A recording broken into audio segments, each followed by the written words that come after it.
नमस्कार। खबरों के इस बुलेटिन में तुहाडा स्वागत है। मैं रमन शंकर। पहला पेश ने चोणवीं खबरां।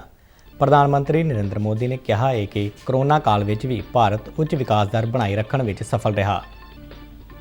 हैदराबाद में भाजपा कौमी कार्यकारिणी की 2 दिना मीटिंग के समाप्ति समागम में अपने संबोधन दौरान प्रधानमंत्री ने कहा कि साडा टीचा भारत नूं दुनिया की वड्डी ताकत बनाउणा है।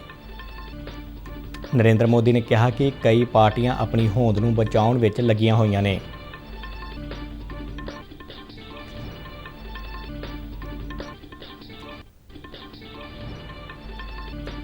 अमित शाह ने गुजरात दंगिਆਂ ਤੇ सुप्रीम कोर्ट के फैसले ਨੂੰ इतिहासक दस्या। केंद्रीय गृह मंत्री ने कहा कि नरेंद्र मोदी की अगवाई में देश की बाहरी और अंदरूनी सुरक्षा मजबूत हुई है।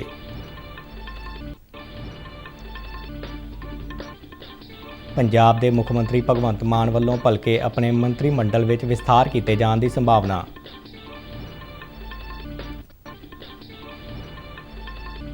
मुख्यमंत्री ने किसानों को भरोसा दिता है कि सरकार मूंगी के काश्तकारों को किसी तरह की दिक्कत नहीं आउण देवेगी।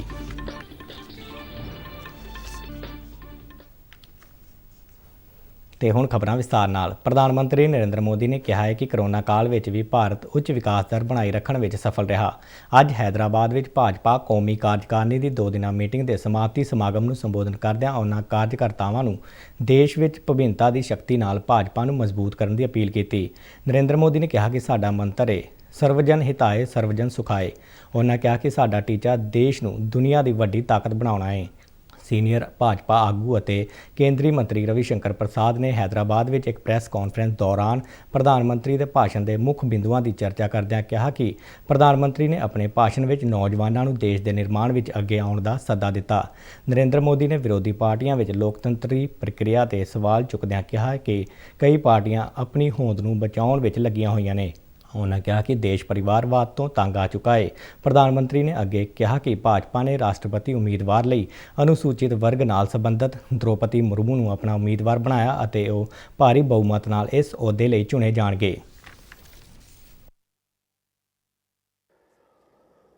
प्रधानमंत्री जी ने एक बात और कही कि आज जब हम तेलंगाना में हैं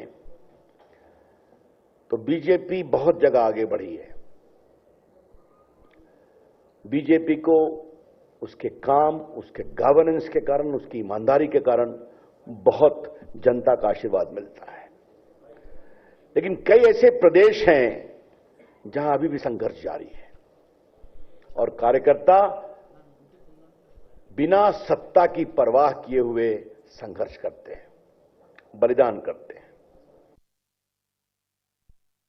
गृह मंत्री अमित शाह ने गुजरात दंगिਆਂ ਤੇ सुप्रीम कोर्ट के फैसले को इतिहासक दस्या है। उन्होंने कहा कि सर्वोच्च अदालत ने सारे दोषों को झूठा करार दिता है और इन्होंने दंगिਆਂ को सियासत तो प्रेरित दस्या है। असम के मुख्यमंत्री हेमंत बिस्वा शर्मा ने पत्रकारों को दस्या कि कौमी कार्यकारिणी की मीटिंग दौरान अमित शाह ने कहा कि इस समय विरोधी धिर कई फाड़ है। उन्होंने कहा कि आने वाले 30-40 साल भाजपा के होंगे और भारत विश्व गुरु बनेगा। हेमंत बिस्वा शर्मा ने दस्या कि अमित शाह ने राजनीति में जातिवाद, परिवारवाद और तुष्टीकरण को एक वड्डा शराप करार दिंदਿਆਂ कहा कि देश की राजनीति विचों इसका अंत होके ही रहेगा। उन्होंने कहा कि अज कांग्रेस हताशा और निराशा में केंद्र सरकार की हर कल्याणकारी योजना का विरोध कर रही है, फिर चाहे वह सर्जिकल स्ट्राइक हो जां एयर स्ट्राइक, जम्मू कश्मीर चों धारा 370 हटाउण की गल होवे जां कोरोना रोकू टीकाकरण। केंद्रीय गृह मंत्री अमित शाह ने कहा है कि प्रधानमंत्री नरेंद्र मोदी की अगवाई में देश की बाहरी और अंदरूनी सुरक्षा मजबूत हुई है। भारतीय जनता पार्टी की कौमी कार्यकारिणी की मीटिंग में अमित शाह ने कहा कि रक्षा खेत्र में व्यापक सुधार होया है। उन्होंने कहा कि धारा 370 हटाए जाने नाल जम्मू कश्मीर भारत का अनिखड़वां अंग बन गया है। भाजपा के सीनियर नेता ते असम के मुख्यमंत्री हेमंत बिस्वा शर्मा ने दस्या कि कार्यकारिणी की मीटिंग के पहले दिन आर्थिक संकल्प ते चर्चा हुई, जबकि अज दूजे दिन राजनीतिक संकल्प ते चर्चा की गई। हैदराबाद में एक प्रेस कॉन्फ्रेंस दौरान हेमंत बिस्वा ने कहा कि गृह मंत्री ने संकल्प पेश किया और इसनूं सर्वसम्मति नाल पास कर दिता गया। भारतीय जनता पार्टी की कौमी कार्यकारिणी की 2 दिना मीटिंग बीते दिन हैदराबाद अंतर्राष्ट्रीय सम्मेलन केंद्र में शुरू हुई। प्रधानमंत्री नरेंद्र मोदी, भाजपा के कौमी प्रधान जगत प्रकाश नड्डा, केंद्रीय गृह मंत्री अमित शाह तो इलावा 20 सूबों के मुख्यमंत्रियों और उप मुख्यमंत्रियों समेत सीनियर पार्टी नेतावां ने कार्यकारिणी की मीटिंग में हिस्सा लिया। ਆਜ਼ਾਦੀ ਕਾ ਅੰਮ੍ਰਿਤ ਮਹੋਤਸਵ ਨੂੰ ਸਮਰਪਿਤ ਆਜ਼ਾਦੀ ਕਾ ਸਫ਼ਰ ਤਹਿਤ ਅਸੀਂ ਭਾਰਤ ਦੀ ਆਜ਼ਾਦੀ ਵਿੱਚ ਯੋਗਦਾਨ ਪਾਉਣ ਵਾਲੇ ਵੱਖ-ਵੱਖ ਮੰਨੇ ਪਰਮੰਨੇ ਅਤੇ ਗੁਮਨਾਮ ਆਜ਼ਾਦੀ ਸੰਗਰਾਮੀਆਂ ਦੇ ਜੀਵਨ ਦੇ ਪਹਿਲੂਆਂ ਤੋਂ ਤੁਹਾਨੂੰ ਜਾਣੂ ਕਰਵਾਉਂਦੇ ਹਾਂ। ਇਸ ਤੋਂ ਇਲਾਵਾ ਆਜ਼ਾਦੀ ਦੇ ਸੰਘਰਸ਼ ਨਾਲ ਜੁੜੀਆਂ ਹੋਰ ਗਤੀਵਿਧੀਆਂ ਬਾਰੇ ਵੀ ਦੱਸਦੇ ਹਾਂ। ਅੱਜ ਦੀ ਕੜੀ ਵਿੱਚ ਅਸੀਂ ਤੁਹਾਨੂੰ ਸੁਤੰਤਰਤਾ ਸੈਨਾਨੀ ਹੰਸਾ ਜੀਵਰਾਜ ਮਹਿਤਾ ਅਤੇ ਰਾਸ਼ਟਰਵਾਦੀ ਮੌਲਾਨਾ ਹਬੀਬ ਉਰ ਰਹਿਮਾਨ ਲੁਧਿਆਣਵੀ ਬਾਰੇ ਜਾਣਕਾਰੀ ਦੇ ਰਹੇ ਹਾਂ।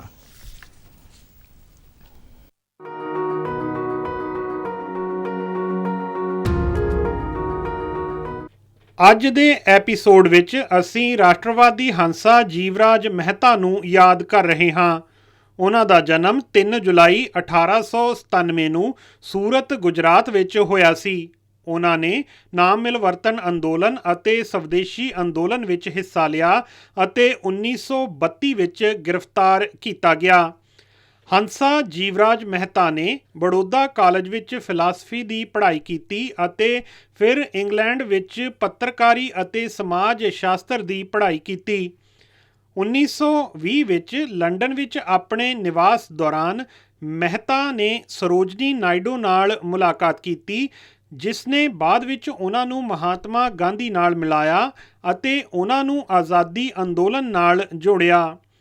ਮਹਿਤਾ ਦਾ ਸਿਆਸੀ ਕਰੀਅਰ 1937 ਵਿੱਚ ਬੰਬਈ ਵਿਧਾਨ ਪਰਿਸ਼ਦ ਦੀਆਂ ਚੋਣਾਂ ਵਿੱਚ ਜਿੱਤ ਨਾਲ ਸ਼ੁਰੂ ਹੋਇਆ। ਉਹ 1949 ਤੱਕ ਕੌਂਸਲ ਵਿੱਚ ਰਹੇ। ਇਸ ਅਰਸੇ ਦੌਰਾਨ Mehta all India women's conference ਨਾਲ ਨੇੜਿਓਂ ਜੁੜੇ ਹੋਏ ਸਨ ਅਤੇ 1946 ਵਿੱਚ ਇਸ ਦੇ ਪ੍ਰਧਾਨ ਬਣੇ। ਪ੍ਰਧਾਨ ਦੇ ਤੌਰ ਤੇ ਆਪਣੇ ਕਾਰਜਕਾਲ ਦੌਰਾਨ ਉਹਨਾਂ ਨੇ ਭਾਰਤੀ ਔਰਤਾਂ ਦੇ ਅਧਿਕਾਰਾਂ ਅਤੇ ਫਰਜ਼ਾਂ ਦੇ ਚਾਰਟਰ ਦਾ ਖਰੜਾ ਤਿਆਰ ਕੀਤਾ। ਚਾਰਟਰ ਔਰਤਾਂ ਲਈ ਬਰਾਬਰੀ ਅਤੇ ਨਾਗਰਿਕ ਅਧਿਕਾਰਾਂ ਦੀ ਮੰਗ ਕਰਦਾ ਏ। ਮਹਿਤਾ ਨੇ 1946 ਵਿੱਚ ਔਰਤਾਂ ਦੀ ਸਥਿਤੀ ਬਾਰੇ ਸੰਯੁਕਤ ਰਾਸ਼ਟਰ ਦੀ ਸਬ ਕਮੇਟੀ ਦੇ ਮੈਂਬਰ ਵਜੋਂ ਵੀ ਕੰਮ ਕੀਤਾ। ਉਹਨਾਂ ਨੇ ਸੰਯੁਕਤ ਰਾਸ਼ਟਰ ਮਨੁੱਖੀ ਅਧਿਕਾਰ ਕਮੇਟੀ ਦੇ ਵਿਸ਼ਵਵਿਆਪੀ ਘੋਸ਼ਣਾ ਪੱਤਰ ਨੂੰ ਤਿਆਰ ਕਰਨ ਦੌਰਾਨ ਐਲੀਨੋਰ ਰੂਜ਼ਵੈਲਟ ਦੇ ਨਾਲ ਉਪ ਪ੍ਰਧਾਨ ਵਜੋਂ ਸੇਵਾ ਨਿਭਾਈ। ਮੁੰਬਈ ਵਿੱਚ ਸ਼੍ਰੀਮਤੀ ਨਾਥੀਬਾਈ ਦਾਮੋਦਰ ਠਾਕਰਸੇ ਯੂਨੀਵਰਸਿਟੀ ਵਿੱਚ ਆਪਣੀ ਨਿਯੁਕਤੀ ਦੇ ਨਾਲ ਮਹਿਤਾ ਭਾਰਤ ਵਿੱਚ ਪਹਿਲੀ ਮਹਿਲਾ ਵਾਈਸ ਚਾਂਸਲਰ ਬਣ ਗਏ ਸਨ। ਹੰਸਾ ਮਹਿਤਾ ਬੰਬਈ ਤੋਂ ਸੰਵਿਧਾਨ ਸਭਾ ਲਈ ਚੁਣੇ ਗਏ ਸਨ, ਜਿੱਥੇ ਉਹਨਾਂ ਨੇ ਔਰਤਾਂ ਦੇ ਅਧਿਕਾਰਾਂ ਦੇ ਹੱਕ ਵਿੱਚ ਜ਼ੋਰਦਾਰ ਦਲੀਲ ਦਿੱਤੀ ਅਤੇ ਯੂਨੀਫਾਰਮ ਸਿਵਲ ਕੋਡ ਅਤੇ ਰਾਖਵੇਂਕਰਨ ਤੇ ਬਹਿਸਾਂ ਵਿੱਚ ਦਖਲ ਦਿੱਤਾ। ਮਹਿਤਾ ਸੰਯੁਕਤ ਰਾਸ਼ਟਰ ਮਨੁੱਖੀ ਅਧਿਕਾਰ ਕਮਿਸ਼ਨ ਵਿੱਚ ਭਾਰਤੀ ਪ੍ਰਤੀਨਿਧੀ ਸਨ। ਉਹਨਾਂ ਨੇ ਮਨੁੱਖੀ ਅਧਿਕਾਰਾਂ ਦੇ ਵਿਸ਼ਵਵਿਆਪੀ ਘੋਸ਼ਣਾ ਪੱਤਰ ਦੇ ਆਰਟੀਕਲ 1 ਤਿਆਰ ਕਰਨ ਵਿੱਚ ਮਹੱਤਵਪੂਰਨ ਭੂਮਿਕਾ ਨਿਭਾਈ। ਉਹਨਾਂ ਨੇ ਅਧਿਕਾਰਾਂ ਨੂੰ ਸਮਾਵੇਸ਼ੀ ਬਣਾਉਣ ਵਿੱਚ ਯੋਗਦਾਨ ਪਾਇਆ। ਮਹਿਤਾ ਨੂੰ ਸਾਰੇ ਪੁਰਸ਼ ਆਜ਼ਾਦ ਅਤੇ ਬਰਾਬਰ ਪੈਦਾ ਹੁੰਦੇ ਹਨ ਦੇ ਵਾਕ ਨੂੰ ਸਾਰੇ ਮਨੁੱਖ ਆਜ਼ਾਦ ਅਤੇ ਬਰਾਬਰ ਪੈਦਾ ਹੁੰਦੇ ਹਨ ਵਿੱਚ ਬਦਲਣ ਦਾ ਸਿਹਰਾ ਵੀ ਜਾਂਦਾ ਏ। ਭਾਰਤ ਸਰਕਾਰ ਨੇ 1959 ਵਿੱਚ ਹੰਸਾ ਜੀਵਰਾਜ ਮਹਿਤਾ ਨੂੰ ਪਦਮ ਭੂਸ਼ਣ ਨਾਲ ਸਨਮਾਨਿਤ ਕੀਤਾ। 4 ਅਪ੍ਰੈਲ 1995 ਨੂੰ ਉਹਨਾਂ ਦੀ ਮੌਤ ਹੋ ਗਈ। ਭਾਰਤ ਦੀ ਮਹਾਨ ਧੀ ਹੰਸਾ ਮਹਿਤਾ ਨੂੰ ਸਾਡਾ ਨਮਨ। ਅਸੀਂ ਰਾਸ਼ਟਰਵਾਦੀ ਮੌਲਾਨਾ ਹਬੀਬ ਉਰ ਰਹਿਮਾਨ ਲੁਧਿਆਣਵੀ ਨੂੰ ਵੀ ਯਾਦ ਕਰ ਰਹੇ ਹਾਂ। ਉਹਨਾਂ ਦਾ ਜਨਮ 3 ਜੁਲਾਈ 1892 ਨੂੰ ਪੰਜਾਬ ਦੇ ਲੁਧਿਆਣਾ ਵਿੱਚ ਹੋਇਆ ਸੀ। ਉਹਨਾਂ ਨੇ ਖਿਲਾਫਤ ਅੰਦੋਲਨ ਅਤੇ ਨਾਮ ਮਿਲਵਰਤਨ ਅੰਦੋਲਨ ਵਿੱਚ ਹਿੱਸਾ ਲਿਆ।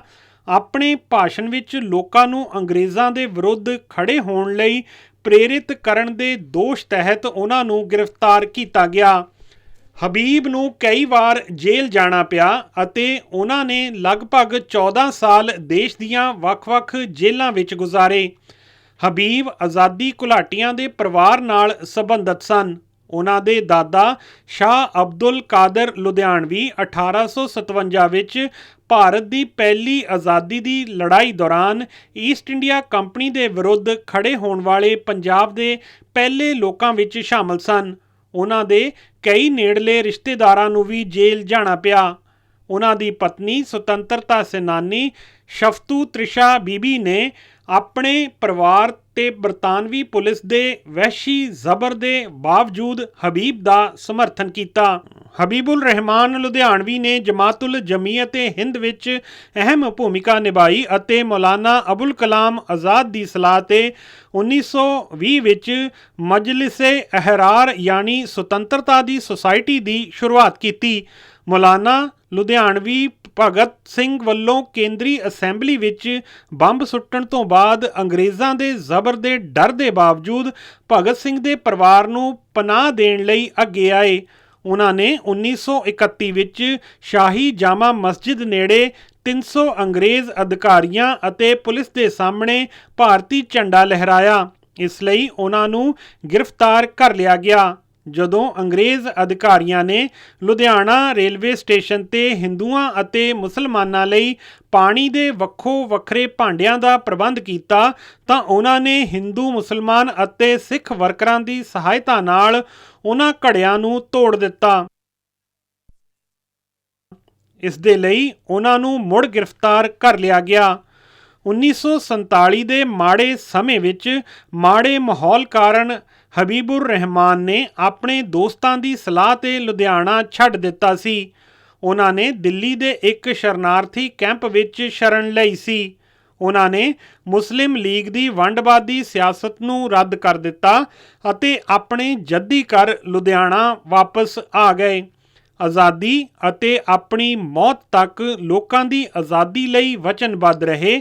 ਹਬੀਬੁਰ ਰਹਿਮਾਨ ਲੁਧਿਆਣਵੀ ਦਾ ਦੇਹਾਂਤ 2 ਸਤੰਬਰ 1955 ਨੂੰ ਹੋ ਗਿਆ। ਮਹਾਨ ਰਾਸ਼ਟਰਵਾਦੀ ਹਬੀਬੁਰ ਰਹਿਮਾਨ ਲੁਧਿਆਣਵੀ ਨੂੰ ਸਾਡਾ ਨਮਨ।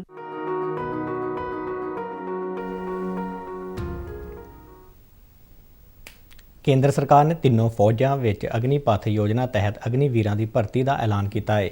ਇਸ ਯੋਜਨਾ ਬਾਰੇ ਸਰਕਾਰ ਨੇ ਸਹੀ ਤੱਥ ਲੋਕਾਂ ਸਾਹਮਣੇ ਰੱਖੇ ਨੇ।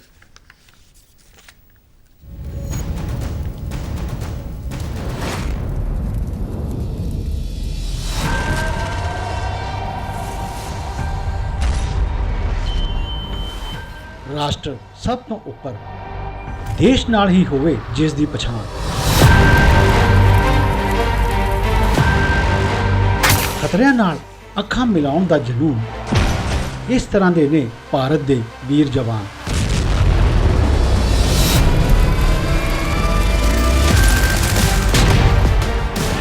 ਇਹਨਾਂ ਫੌਲਾਦੀ ਜਜ਼ਬਿਆਂ ਨੂੰ ਦਿੰਦੀ ਹੈ ਫੌਜ ਇੱਕ ਨਵੀਂ ਪਛਾਣ। ਦੇਵੋ ਦੇਸ਼ ਨੂੰ ਆਪਣੇ 4 ਸਾਲ ਛਾਤੀ ਤਾਣ ਸੰਕਲਪ ਕਰ। ਬਹੁਤ ਖਾਸ ਹੈ ਜਵਾਨਾਂ ਲਈ ਇਹ ਦੇਸ਼ ਸੇਵਾ ਦਾ ਮੌਕਾ। ਚਲੋ ਭਰੀਏ ਭਾਰਤੀ ਫੌਜ ਵਿੱਚ ਜਵਾਨ ਜੋਸ਼, ਅਸੀਂ ਸਾਰੇ ਮਿਲ ਕੇ। ਵਰਦੀ ਦਾ ਮਾਣ ਮਿਲੇ ਜੋ ਇੱਕ ਸੁਨਹਿਰੀ ਕਲ ਨਾਲ ਸਜੇ, ਤਮਗਾ ਵਧਾਵੇ ਸੀਨੇ ਦੀ ਸ਼ਾਨ।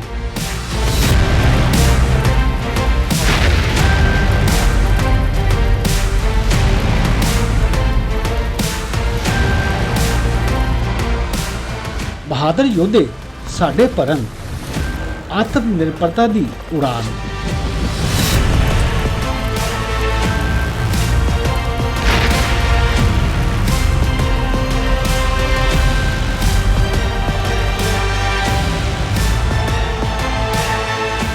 ਹੁਣ ਪਰਬਤ ਵੀ ਨਹੀਂ ਹਿਲਾ ਸਕੇ ਇਹਨਾਂ ਦੇ ਹੌਸਲਿਆਂ ਨੂੰ, ਜਿਨ੍ਹਾਂ ਨੇ ਕੀਤਾ ਕਤਰਾ ਕਤਰਾ ਦੇਸ਼ ਦੇ ਨਾਮ।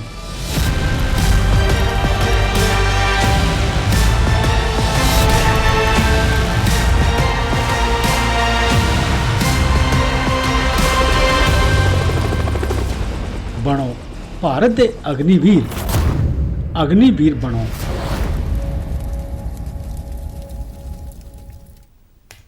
ਆਜ਼ਾਦੀ ਦੀਆਂ ਅੰਮ੍ਰਿਤ ਕਹਾਣੀਆਂ ਤਹਿਤ ਅੱਜ ਅਸੀਂ ਪੇਸ਼ ਕਰ ਰਹੇ ਹਾਂ ਹਰਸ਼ਨੀ ਕਾਨਹੇਕਰ ਬਾਰੇ ਜਾਣਕਾਰੀ, ਜੋ ਕਿ ਭਾਰਤ ਦੀ ਪਹਿਲੀ ਮਹਿਲਾ ਫਾਇਰ ਫਾਈਟਰ ਹਨ। ਹੁੰਦਾ ਹੈ ਜੇਕਰ ਕਿਸੇ ਨੇ ਕੋਈ ਚੀਜ਼ ਕੀਤੀ ਨਹੀਂ ਹੈ, ਇਸ ਦਾ ਮਤਲਬ ਇਹ ਨਹੀਂ ਹੈ ਕਿ ਤੁਸੀਂ ਉਹ ਕਰ ਸਕਦੇ ਨਹੀਂ। ਤੁਸੀਂ ਉਹਨੂੰ ਸ਼ੁਰੂ ਕਰਕੇ ਉਸਦੇ ਪਾਇਨੀਅਰ ਜ਼ਰੂਰ ਬਣ ਸਕਦੇ ਹੋ। ਮੈਂ ਇੱਥੇ ਹਾਂ ਅਤੇ ਮੈਂ ਫਾਇਰ ਫਾਈਟਰ ਹਾਂ ਅਤੇ ਉਹ ਮੈਂ ਕਰ ਦਿਖਾਇਆ। ਇਹ ਹੈ ਉਸ ਔਰਤ ਦੀ ਕਹਾਣੀ ਜੋ ਅੱਗ ਦੀ ਤਰ੍ਹਾਂ ਬਲਦੀ ਰਹੀ। ਇਹ ਹਨ ਹਰਸ਼ਨੀ ਕਾਨੇਕਰ, ਭਾਰਤ ਦੀ ਪਹਿਲੀ ਮਹਿਲਾ ਫਾਇਰ ਫਾਈਟਰ ਅਤੇ ਇਹਨਾਂ ਲਈ ਆਜ਼ਾਦੀ ਦਾ ਮਤਲਬ ਹੈ ਕਿਸੇ ਵੀ ਅੱਗ ਦਾ ਸਾਹਮਣਾ ਕਰਨਾ। ਮੇਰਾ ਪਹਿਲਾ ਸੁਪਨਾ ਸੀ ਕਿ ਮੈਂ 에ਅਰ ਫੋਰਸ ਜੁਆਇਨ ਕਰਾਂ, ਫਲਾਈਂਗ ਬ੍ਰਾਂਚ ਵਿੱਚ, ਅਤੇ ਉਹ ਐਗਜ਼ਾਮ ਮੈਂ ਪਾਸ ਨਹੀਂ ਕੀਤਾ ਜੋ ਅਸੀਂ ਜੀਵਨ ਵਿੱਚ ਇੱਕ ਹੀ ਵਾਰੀ ਦੇ ਸਕਦੇ ਹਾਂ। ਮੈਂ ਸੋਚਿਆ ਕਿ ਠੀਕ ਹੈ, ਇਹ ਵਰਦੀ ਨਹੀਂ ਤਾਂ ਮੈਂ ਕੋਈ ਹੋਰ ਵਰਦੀ ਪਾਵਾਂਗੀ ਅਤੇ ਦੇਸ਼ ਦੀ ਸੇਵਾ ਕਰਾਂਗੀ। ਫਾਇਰ ਕਾਲਜ 'ਚ ਐਡਮਿਸ਼ਨ ਲੈਣ ਦਾ ਵਿਚਾਰ ਹੀ ਬੜਾ ਚੈਲੰਜਿੰਗ ਸੀ। ਉਹ ਵਿਚਾਰ ਤਾਂ ਕੀਤਾ ਅਤੇ ਐਡਮਿਸ਼ਨ ਲਈ ਮੈਂ, ਕਿਉਂਕਿ ਮੈਂ ਇਹ ਨਹੀਂ ਸੁਣਨਾ ਚਾਹੁੰਦੀ ਸੀ ਕਿ ਲੜਕੀਆਂ ਦੇ ਉੱਤੇ ਕੋਈ ਵੀ ਉਂਗਲੀ ਉਠਾਏ। ਇਹ ਹੈਲਮਟ ਜੁੱਤੀ ਪਾ ਕੇ ਇਹ ਲੜਕੀ ਕਿੱਥੇ ਜਾ ਰਹੀ ਹੈ? ਲੋਕਾਂ ਨੂੰ ਪਤਾ ਲੱਗਿਆ ਕਿ ਫਾਇਰ ਕਾਲਜ ਵਿੱਚ ਜਾ ਰਹੀ ਹੈ। ਉਹ ਇਹ ਤੇ ਲੜਕਿਆਂ ਦਾ ਫੀਲਡ ਹੈ।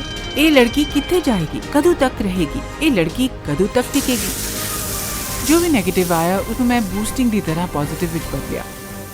ਉਹ ਮੇਰੇ 'ਚ ਅੱਗ ਸੀ ਕਿ ਜੋ ਵੀ ਨੈਗੇਟਿਵ ਆਏਗਾ ਮੈਂ ਉਸ ਨੂੰ ਪੋਜ਼ਿਟਿਵ ਵਿੱਚ ਬਦਲ ਦੇਵਾਂਗੀ ਅਤੇ ਸਭ ਨਾਲ ਚੰਗਾ ਕਰਾਂਗੀ। ਮੈਂ ਕੱਲੀ ਜਾ ਕੇ ਉੱਥੇ ਪਰੇਡ ਕਰਦੀ ਸੀ ਸਾਰੇ ਕਾਲਜ ਵਿੱਚ। ਤਦ ਸਾਰੇ ਲੋਕ ਆ ਕੇ ਪੁੱਛਦੇ ਸੀ, ਹਰਸ਼ਨੀ ਤੈਨੂੰ ਅਜੀਬ ਲੱਗਦਾ ਹੋਣਾ? ਮੈਂ ਕਹਿੰਦੀ ਸੀ ਨਹੀਂ, ਉਹਨਾਂ ਨੂੰ ਅਜੀਬ ਲੱਗ ਰਿਹਾ ਹੈ। ਪਿੰਡ ਦੀਆਂ ਔਰਤਾਂ ਸਭ ਇਕੱਠੀਆਂ ਹੋ ਜਾਂਦੀਆਂ ਸੀ ਫਾਇਰ ਟੈਂਡਰ ਨੂੰ ਵੇਖਣ ਲਈ, ਮੈਨੂੰ ਵੇਖਣ ਲਈ। ਉਹ ਬਾਅਦ 'ਚ ਆ ਕੇ ਮੈਨੂੰ ਆਸ਼ੀਰਵਾਦ ਦਿੰਦੀਆਂ ਸੀ ਕਿ ਬੇਟਾ ਤੁਸੀਂ ਚੰਗਾ ਕੰਮ ਕਰ ਰਹੇ ਹੋ, ਅਤੇ ਲੱਗਦਾ ਸੀ ਕਿ ਉਹ ਆਪਣੇ ਬੱਚਿਆਂ ਨੂੰ ਦੱਸ ਰਹੇ ਹੋਣਗੇ ਇਨਡਾਇਰੈਕਟਲੀ ਕਿ ਤੂੰ ਵੀ ਇਹ ਕਰ ਸਕਦੀ ਹੈ, ਤੂੰ ਵੀ ਇਹ ਫੀਲਡ 'ਚ ਜਾ ਸਕਦੀ ਹੈ। ਮੈਂ ਉਸ ਫਰਕ ਨੂੰ ਦੂਰ ਕਰਨਾ ਚਾਹੁੰਦੀ ਹਾਂ ਕਿ ਲੜਕੀਆਂ ਨਹੀਂ ਕਰ ਸਕਦੀਆਂ। ਉਹ ਕੀ ਹੈ? ਇੰਨੀ ਕਿਹੜੀ ਗੱਲ ਹੈ ਜਿੱਥੇ ਲੜਕੀ ਨਹੀਂ ਜਾ ਸਕਦੀ?